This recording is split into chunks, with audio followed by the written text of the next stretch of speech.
Ho il piacere di dare il benvenuto nello Studio Europa a Serge Latouche, che è il grande teorico di quello che si chiamerebbe, diciamo, la scuola della decrescita.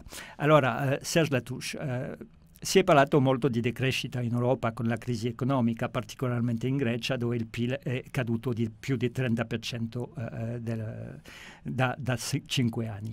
È questo la decrescita o è qualcos'altro? No, questo non ha niente a che vedere con la decrescita come progetto. È una cosa strana che nessuno parlava di decrescita fino agli anni, siamo i primi a aver parlato e subito ha detto ma viviamo con la crisi una decrescita e non è né felice né serena né sostenibile, naturalmente perché si tratta di ciò che gli economisti anche chiamano paradossalmente crescita negativa. Sì. Crescita negativa.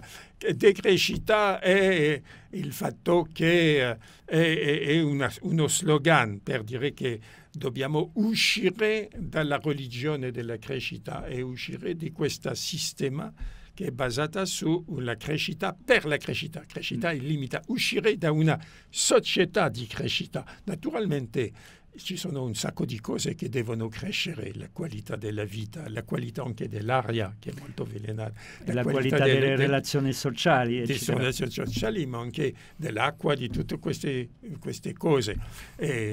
Solo che non si tratta di rifiutare il processo di crescita naturale, solo che la crescita naturale è una bella cosa, ma la crescita economica è tutt'altra cosa. Sì, perché è uno spreco, diciamo, un po' di tutto, un inquinamento dell'aria, del suolo e dell'acqua. E quindi invece la crisi economica che anche i greci hanno conosciuto può essere anche un shock, appunto, per cambiare di modello di società e andare verso qualcos'altro. E tu hai degli esempi, per esempio in Grecia, effettivamente, dove questa crisi ha condotto a andare più verso quello che chiami, diciamo, l'abbondanza frugale. Sì, effettivamente la crisi è un'opportunità per far capire alla gente che la crescita, come l'abbiamo conosciuto nelle trentennio d'oro, eccetera, è finita e non riprenderà mai, e che si deve pensare un altro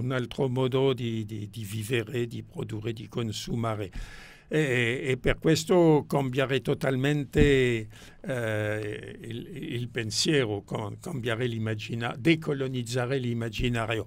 E per questo la crisi può aiutare, ma al medesimo tempo i governi che sono basati sull'ideologia della crescita non vogliono sapere niente di questo e parlano sempre di più crescita sostenibile, ma che non produce nessun lavoro in più e che non produce ricchezza e benessere, diciamo, bene pubblico. No.